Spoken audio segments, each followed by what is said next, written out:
Our entire study of quantum mechanics is predicated on this idea that waves and particles are really fundamentally the same thing, and that a particle is a wave and a wave is a particle, and so we have this wave-particle duality. This idea, this concept, leads to a couple of fundamental relationships that are important to think about as we're moving forward. So first of all, let's just think about the consequences of a particle being a wave. So if a particle is a wave, then that means that it doesn't occupy a discrete space in our world. So it doesn't have a particular position. So it has no discrete position. Or we can kind of think of it as being smeared out in space. Very technical term, smeared out. So no discrete position, because we know that waves don't exist in one particular place in the room. They're smeared out throughout the entire room. And it means that it must have, if it's a wave, it has a wavelength and a frequency associated with it. Likewise, if light is a particle, then that means that we can locate it in a region in space.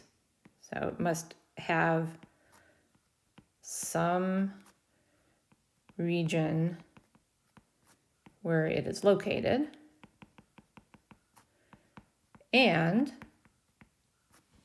that means that it must have a momentum associated with it, because particles have momentum. So these two ideas, so notice that these are sort of the flip side of each other, and these are sort of the flip side of each other. These two ideas lead to two important relationships, and we're going to examine those two relationships now. So the first idea is that if a particle has a wavelength and a wavelength of light has a momentum, then wavelength and momentum should be related to one another. So this idea came from de Broglie, and the de Broglie relationship, as you might recall from general chemistry, is that the wavelength is equal to Planck's constant. So H is Planck's constant. We're going to see this a lot because this is the fundamental constant that connects waves and particles. So Planck's constant divided by the momentum. So that means that if we know the wavelength of light that we're talking about, we can calculate an associated momentum for that light. And if we know the momentum, mass times velocity, of the particle, we can calculate an associated wavelength for that particle. And so this relationship is a very important one that connects wave properties, right, to particle properties. So particles have momentum, waves have wavelength, and this connects the two things. The other relationship that is really important that is a consequence of this wave-particle duality is the uncertainty principle. The uncertainty principle states that we cannot know the position x and the momentum p to the same precision. So in other words, the uncertainty in the position, so our plus and minus uncertainty. So if I know the position of the particle to within 1 millimeter, then delta x is 1 millimeter, right? I know it that well. I plus or minus 1 millimeter, right? And delta p would then be the uncertainty in the momentum. And so these uncertainties, the ability to measure x and the ability to measure momentum are related and cannot be smaller than h bar over 2. So h bar is Planck's constant divided by 2 pi. That's also a constant that is going to show up frequently. Because oftentimes we have this factor of 2 pi that everything gets divided by, and so we just fold that into Planck's constant and call it h bar.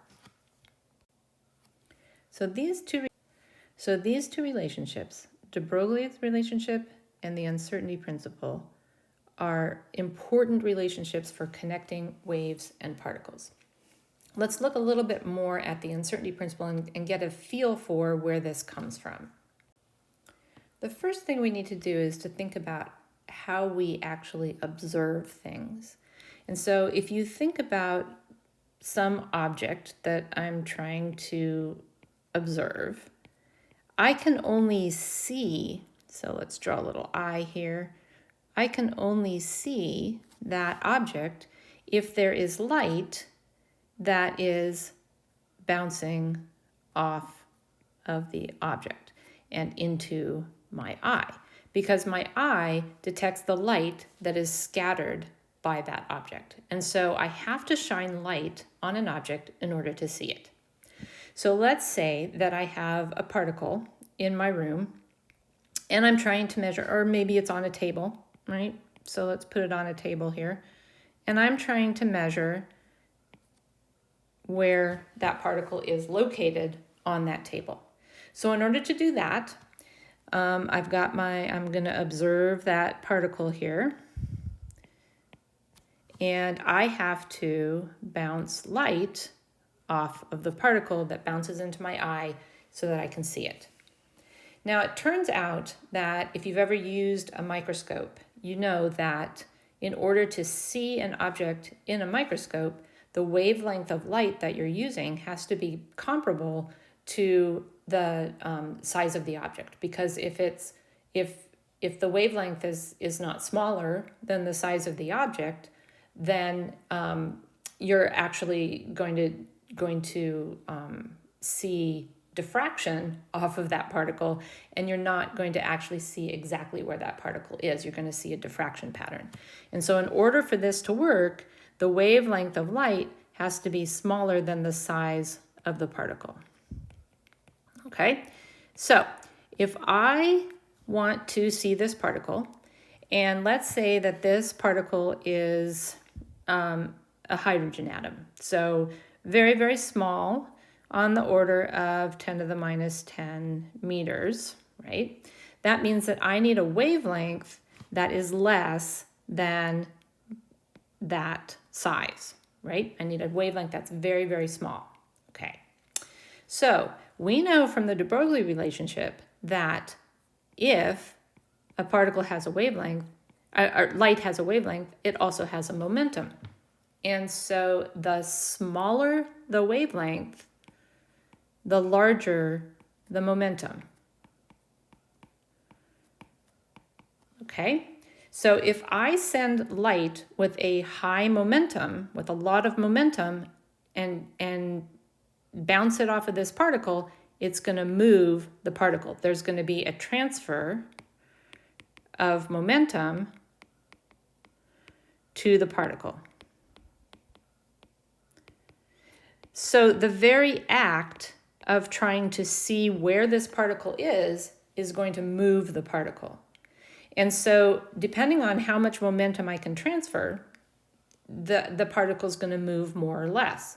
And so the uncertainty, how well I know where this particle actually was, is going to depend on how big my momentum is. My momentum, how big the momentum of my light is, depends on the wavelength. And the wavelength that I need in order to actually see that particle has to be smaller than the size of the particle.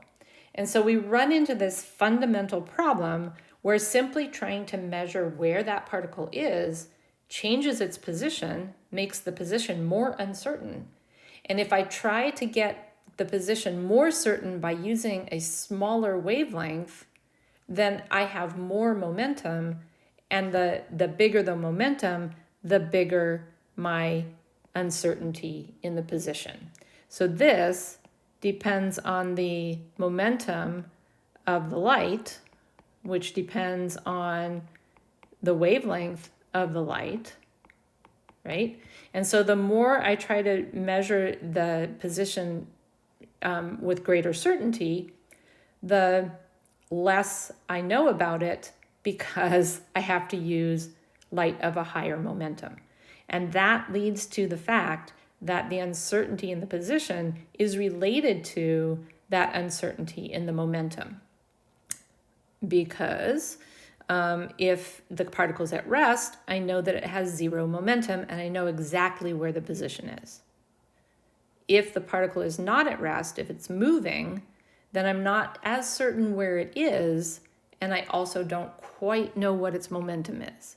And so this leads to this uncertainty principle. And notice that it relied on our understanding of how wavelength and momentum, the de Broglie relationship, is also important. So that's a little bit of a thought experiment for where that uncertainty principle comes from, and why the very act of measuring something changes how well we can measure it. And that is a concept that is embedded into quantum mechanics, and a concept that makes the whole proposition of doing measurements and observing things really, really interesting, because the smaller the system gets, the harder it is, and the more we have to worry about this way in which our observations change the state of the system. So finally, what this does is it gives us a way to decide whether we need to use quantum mechanics or whether we can use classical mechanics to solve a problem.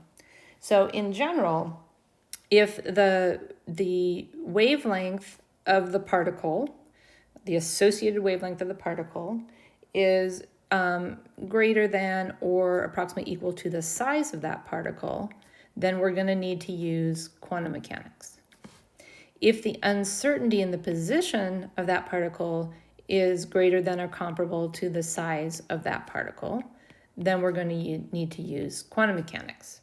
And so we can use both the de Broglie relationship and the uncertainty principle to decide whether we need to use quantum mechanics to solve a problem, or whether we can actually just use classical mechanics. So there's something called the correspondence principle. This is just really the idea that as systems get larger, so larger and more massive, that eventually we ought to be able to use classical mechanics. And so larger and more massive systems, the more massive and the larger they get, the more we go towards classical mechanics. And so when we have smaller systems, we have to use quantum mechanics, and as we get larger and more massive systems, that all of that modeling can be done with classical mechanics. And we know that has to happen because classical mechanics works for everyday objects. We use that religiously to understand the orbits of planets around the sun, to understand how a car moves on a road, to understand all kinds of things in everyday life. But when we get to really small, so as we go towards a smaller scale, where the associated wavelength of the particle is comparable to its size, or the uncertainty in the position is comparable to the size, then we have to use the model of quantum mechanics, which is the subject of this entire semester.